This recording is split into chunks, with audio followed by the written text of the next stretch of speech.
안녕하세요. 하민쌤입니다. 여러분 반갑습니다. 자, 독해 특강으로 또 찾아뵙게 되었습니다. 자, 시험이 정말 얼마 안 남았어요. 이제 독해를 좀 뽀개고 싶다라고 하시는 분들을 위해서 준비를 해봤고요.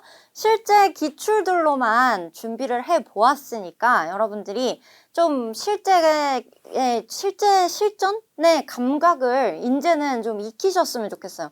아, 이런 식으로 나오는구나. 이 정도 난이도구나. 이런 어휘들이 필요하구나. 라는 거를 요번 특강을 통해서 감을 잡으시고 그 다음에 하민쌤의 독해 꿀팁들을 대방출을 하겠습니다. 자, 그러면은 한번 들어가 보도록 할게요. 자, 일단은 풀이 순서 한번 보실게요. 풀이 순서는 내용 이해, 단문, 중문, 장문 이런 순서로 나옵니다. 그리고 마지막으로 정보 검색 파트로 가는 심플한 구성으로 되어 있죠. 하지만 문제는 심플하지 않은 게 문제입니다. 자, 그러면은 한번 볼게요. 단중 장문은 꿀팁이 똑같아요. 그러니까 뭐 문장이 그냥 길어졌냐 짧아졌냐 이 차이거든요. 그러면은 한번 볼게요. 글쓴이의 주장이나 글의 요지는 첫 문장과 마지막 단락을 보시면 됩니다. 자, 저 같으면 여러분 이거 캡처 뜹니다. 그래서 캡처를 하시거나 받아 적으세요. 글쓴이의 주장이나 글의 요지, 그러니까 가장 중요한 부분은 첫 문장과 마지막 문장이다 라는 거 알아두셨으면 좋겠어요. 그 다음에 밑줄이 그어져 있는 문제들이 있어요. 자, 요게 의미하는 바는 무엇인가? 뭐 요거는 왜인가? 뭐 이런 식으로 문제가 나오잖아요. 그거는 밑줄에 앞뒤 문맥 한 두세 줄 사이에서 정답을 찾으시면 되겠습니다. 그리고 전체적인 내용을 알아야 푸는 문제는 글의 흐름대로 읽어나가면서 선택지를 지워 나가시면 좋을 것 같아요. 그래서 전체 내용 쭉, 그러니까 글의 내용과 알맞은 것은 무엇이냐라 그러면은 계속 읽으면서 선택지 지우고 읽으면서 선택지 지우고 읽으면서 선택지 지우고 이런 식으로 문제를 푸셔야 된다라는 거예요. 그 다음에 선택지와 지문에서 사용된 단어가 다른 언어로 표현되어 있는 경우가 많습니다. 그러니까 이런 거를 패러프레이징이라고 해가지고요. 예를 들어서 뭐 하민쌤은 매우 귀엽다. 하민쌤은 대단히 귀엽다. 자, 이런 식으로 나온다는 거죠. 자, 여기서 끄시면 안 됩니다. 여러분 가지 마세요. 자, 제가 잘못했어요. 그 다음에 어려운 단어를 굳이 해석하려고 시간을 낭비하지 마십시오. 왜냐면은 각주의 설명이 나와 있으니까. 각주의 설명이 나와 있으니까. 그 다음에 비슷한 어휘와 수거 등을 묶어서 학습을 합시다 라고 되어 있는데요. 자, 이게 자세히 어떤 소리인지는 나중에 문제를 풀면서 알 수 있어요. 자, 그 다음에 정보 검색 꿀팁 대방출하겠습니다. 자, 첫 번째는 지문 읽기 전에 문제를 먼저 파악해 주세요. 이거는 뭐 약간 꿀팁이라기보다는 부탁이에요, 부탁. 부탁드려요, 여러분. 문제를 파악을 먼저 해주세요. 그 다음에 지문을 읽으세요. 아시겠죠? 그 다음에 제시된 조건 중 중요한 조건에 동그라미나 밑줄을 쳐가면서 확인을 해주시면은 눈에 확 띄어서 좋고요. 그 다음에 날짜, 기간, 비용 할인 등 계산 문제도 나옵니다. 자, 여기서 꿀팁이라고 해야 되나? 하민쌤의 부탁은 뭐냐면 쫄지 마세요예요. 쫄지 마세요. 계산 문제 나왔다고. 계산 문제 나오면은 바로 그냥 이러시는 분들 계세요. 근데 왜 제가 아냐고요? 왜냐면 제가 그러니까요. 저는 수포였거든요. 수포자였어요. 그래서 저는 계산 문제가 나오면은 막 심장이 떨려요. 그렇지만 겁먹을 게 하나도 없다. 왜냐면 우리는 일본어 시험이지 수학 시험이 아니다. 걱정하지 말라. 그리고 왜냐면 겁먹으면은 보일 것도 안 보이거든요. 그가 중요. 그 다음에 전체 내용을 알아야 푸는 문제들은 글의 흐름대로 읽어가면 선택지 지워나가자. 자, 이것도 정보 검색이랑 중장 단문의 꿀팁이 동일합니다. 그래서 요거 문제 풀어보면서 하민쌤이랑 같이 학습을 해보도록 할게요. 자, 단문 문제를 먼저 풀어볼 건데요. 문제 풀기 전에 한번 전체적인 개요 한번 봅시다. 자, 총 4문항 정도가 출제가 됩니다. 필자의 주장, 생각 등 지문의 요점 파악이 중요한데, 자, 기억하시는지 확인해 볼게요. 지문 요점은 보통 어디에 나온다고 여러분? 그렇죠. 글의 첫머리와 마지막 끄트머리, 머리와 꼬리에 중요한 내용이 있다라고 제가 말씀을 드렸어요.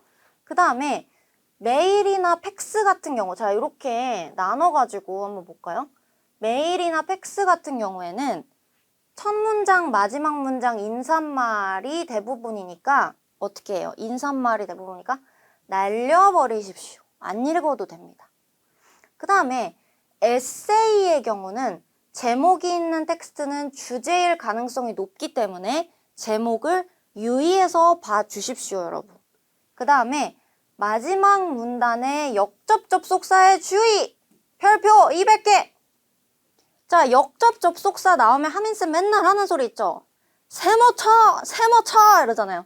그러니까 역접 시카시 막 이런 거 이뽀데 이런 거 나오면은 세모를 크게 빡 쳐주고 이 뒤에 나오는 내용이 굉장히 중요하겠다라고 이해를 하시면 됩니다. 자, 그러면은 사때, 사소크와 같은 부사가 등장한 부분부터는 본론이다 라고 보시면 돼요.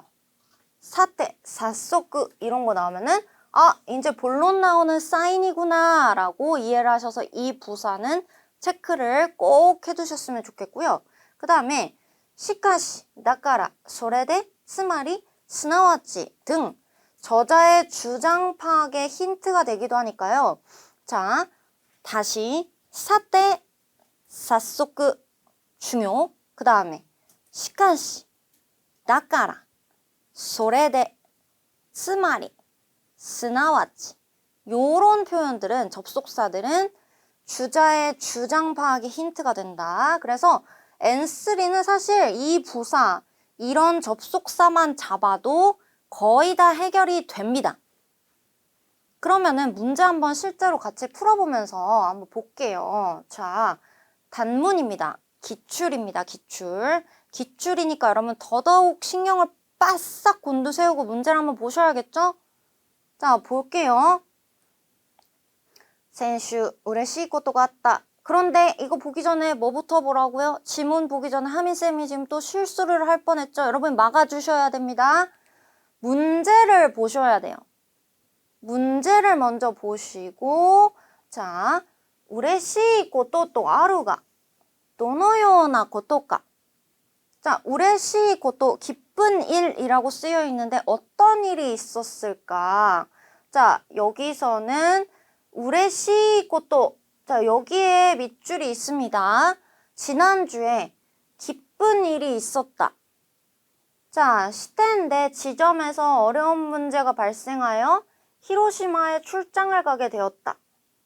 그런데 3일째에 드디어 해결을 해서 호토시대, 자, 호텔에 모뒀다너가, 자, 안심을 하고 호텔에 돌아갔는데 짐을 정리할 때 실수를 해서 중요한 서류를 버려버렸대요. 그랬는데 시카시 역접 세모쳐, 내가 눈치를 못 채고 그날 밤늦게 도쿄에 돌아와 버렸어요. 다음날 아침에 기가츠이 때 눈치를 채고 놀래서 호텔에 전화를 했는데 바로 서류를 찾아주었대요. 그 호텔에서는 손님이 체크아웃한 뒤에도 방에 쓰레기는 모이빠크 사세르, 하루 더 둔대요. 손님을 잘 생각한 서비스라고 느껴서 혼돈이 우레시카타 라고 나오죠. 그러니까 이 우레시코토에 우레시카타라는 말에 앞뒤 두 문장을 보시면 되는데 요 앞뒤 두 문장에 이유가 나오죠. 왜 우레시 했었는지. 요렇게 답을 찾을 수가 있었다는 거예요. 그러니까 이 사람은 왜 기뻤냐면 이 중에서 여러분 그럼 한번 골라보세요. 왜 기뻤을까요? 그렇죠. 정답은 3번. 호텔이 서류를 버리지 않고 남겨주었으니까. 모이빠크 사세테 그레르. 하루 더 내 서류를 안 버리고 냅둬주니까 감사했고 기뻤다라는 말로 볼 수 있겠습니다. 자, 이런 식으로 단문 문제 한번 풀어봤는데요. 단문에 어려운 단어 있었다면 여러분들 잠시 멈춰서 단어 체크까지 해주시고 넘어가 주시면 좋겠습니다. 자, 그 다음에 중문하고 장문 설명으로 잠깐 넘어가는데요. 중문 같은 경우에는 2개 지문에 지문당 3문제가 나옵니다. 그러니까 지문은 2세트가 나오는데 3문제씩 딸려 있다라는 거고요. 그 다음에 단락이 말하는 내용 파악하는 게 되게 중요해요. 그러니까 그 각각의 단락이 무슨 말을 하고 싶은지를 파악하는 게 되게 중요하고 문장의 주제나 생각은 마지막 단락에 정리되어 있는 경우가 굉장히 많습니다. 마지막 단락 중요합니다. 그 다음에 장문은 한 세트 나오고요. 여기 4문제가 딸려 나와요. 근데 전체적인 내용이에 키워드 파악, 논리 전개 이런 것들 파악하는 게 되게 중요하고요. 그 다음에 제일 독해 문제 중에 난이도가 높으니까 단어 수준이 조금 높은 편이에요. 그리고 팁, 정말 팁을 응축한 것들을 여기서 보여드릴게요. 자, 각 단락별로 나오는 문제가 다릅니다. 그러니까 1번 문제는 첫 번째 단락에서 나올 가능성이 높고요. 2번 문제는 두 번째 단락에서 나올 가능성이 높고요. 3번 문제는 세 번째 단락에서 나올 가능성이 높아요. 순서대로 나올 가능성이 있다는 거죠. 무조건은 아니에요, 여러분. 근데 가능성이라는 건 확률이 굉장히 중요하잖아요. 그러니까 가능성이 높은 거를 여러분들이 위주로 공부를 하고 문제를 풀어보시면은 좋다. 그 다음에 밑줄 문제는 밑줄 문장의 앞뒤 2줄 안에 정답이 있어요. 정말 본 강의에서도 하미쌤이 입 아프게 얘기했어, 진짜로. 밑줄 문제는 밑줄에 2-3줄을 봐주세요. 위아래 2-3줄을. 그 다음에 마지막 문제는 글의 주제를 묻는 경우가 많아요. 그러니까 근데 글의 주제는 보통 어디에 나온다고요, 여러분? 그치, 마지막 단락에 나온다고 말씀드렸잖아요.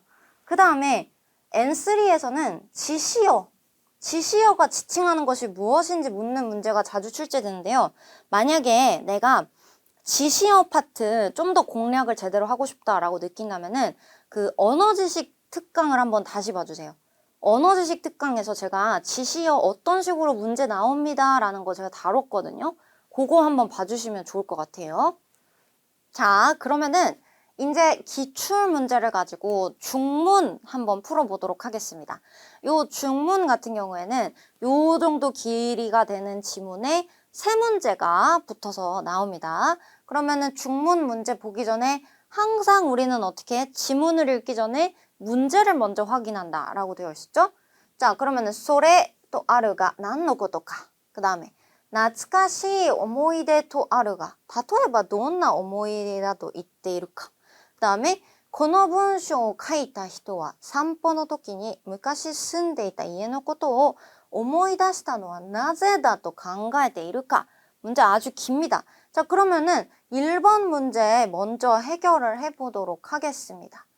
자, 여기 보시면은 それとあるが何のことか라고 되어 있는데 그것이라고 쓰여져 있는데 무엇을 지칭하는 것일까? 자, 여기서 보시면은 자, 나는 집 근처를 매일 산보를 했는데 오늘은 평소와는 다른 길을 걸어 보았습니다. 그래서 무라 라 그러면은 뭐 터덜 걷고 있자 어디선가 꽃의 냄새, 좋은 냄새가 났습니다. 알고 있는 향인데 그것이 어떤 향인지 떠올릴 수 없었습니다. 하지만 그때 자연스럽게 옛날에 살던 집을 떠올렸습니다. 그것은 시골에 넓은 정원이 있는 집이었습니다. 오! 그러면 어떻게 돼요? 요 소래는 앞문장 받았겠죠? 무카시 쓴데 있다 이에노 코토가 여기서는 소래일 거예요. 그쵸? 자, 재차 말씀드리지만은 지시어 문제 제대로 공략하고 싶다 하시는 분들은 언어지식 특강을 한번 봐주세요, 여러분.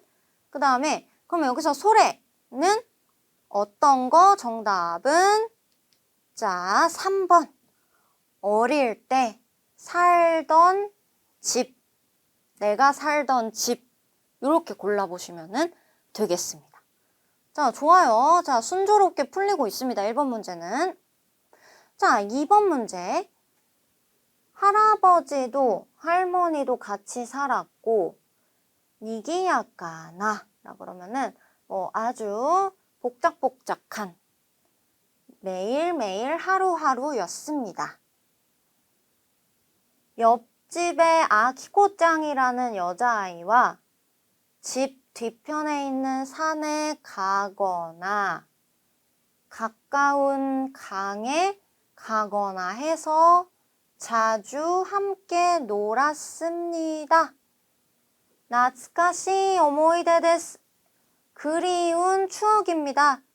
자, 그러면은 예를 들면 어떤 추억이라고 하고 있냐? 밑줄 문제는 밑줄 앞뒤 두 줄 보시라고 말씀드렸어요. 자, 여기에 답이 있습니다. 어떤 추억이 그리운 추억입니까? 아키코짱이라는 여자아이와 같이 산에 가기도 하고 가까운 강에 놀러 가기도 하고 아주 자주 둘이서 놀았대요. 그러면 여기서 정답을 한번 골라보시면 그렇죠. 친구랑 같이 산이나 강에서 놀았다 라고 골라주시면 될 것 같습니다.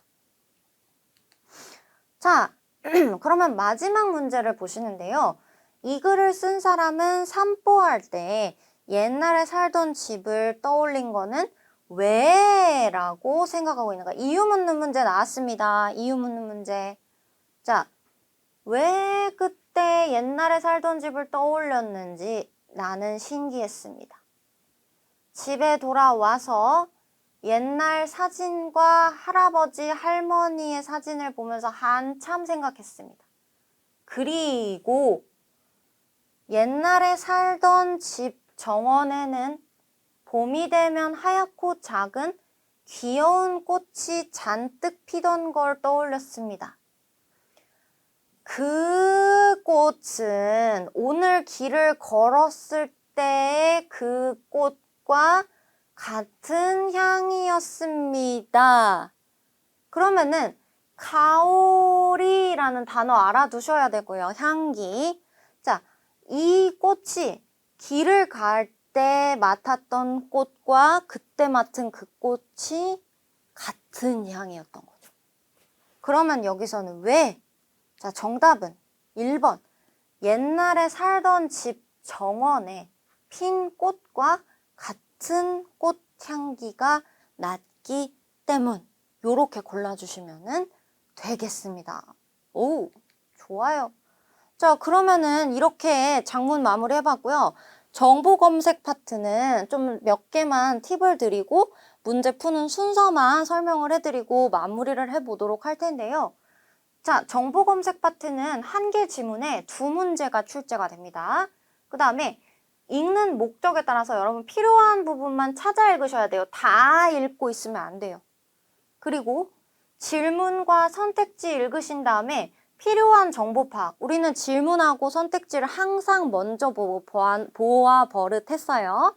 그 다음에 소제목을 먼저 확인하시고 중요한 내용은 따로 표기를 해놓습니다. 근데 저는 옆에다가 막 이렇게 메모하는 건 추천을 그렇게 드리진 않아요. 왜냐면 메모할 시간까지 있을까라는 게 조금 의문이기 때문에 그냥 저 같으면 그냥 동그라미 아니면 별표 뭐 이런 밑줄 이 정도만 체크를 해놓을 것 같아요. 그리고 자, 한번 볼게요. 문제를 먼저 파악해서 뭐가 필요한지를 보는 거죠. 그 다음에 소제목 먼저 읽으세요. 그래서 전체적인 감을 잡으세요. 소제목을 먼저 본 다음에. 그 다음에 모집 안내문의 경우 중요한 내용은 별표나 뭐 괄호, 주의 요런 방식으로 따로 표기해 놓으니까 잘 보셔야 되는 게 왜냐면은 되게 치사하게 조그맣게 막 써놓고 그래요. 근데 되게 중요한 내용일 경우가 있거든요. 그러니까 진짜 놓치지 마세요. 별표나 주의, 괄호 이런 것들. 그 다음에 단락별로 문제가 출제가 됩니다. 요것도 똑같죠. 그래서 요런 식으로 정보 검색 문제는 한번 풀어보시면 될 것 같고요. 자, 요렇게 우리 독해 파트 특강을 마무리를 해보도록 하는데요. 자, 저희 실전 특강에서 실전 문제도 한번 풀어보았고, 그리고 문제 풀면서 제가 알려드린 스킬, 그리고 꿀팁들 한번 적용하면서 문제 풀어보았습니다. 자, 늘 말씀드리지만, 하민쌤은 고기를 잡는 법을 알려준 거예요, 여러분들한테. 그러니까 이거를 이제 적용을 해서, 아, 특강 봤다, 됐어. 막 이렇게 누워 계시지 마시고, 이제 이 방법을 통해서 조금 더 문제 더 풀어보시고, 본 강의에서 다뤘던 실전 기출 문제들 아니면은 그냥 모의고사들 다시 복습 꼭 해보셔서 끝까지 포기하지 마시고 공부 열심히 하셨으면 좋겠어요. 자, 여러분 할 수 있다. 자, 외치고 오늘 마치도록 하겠습니다.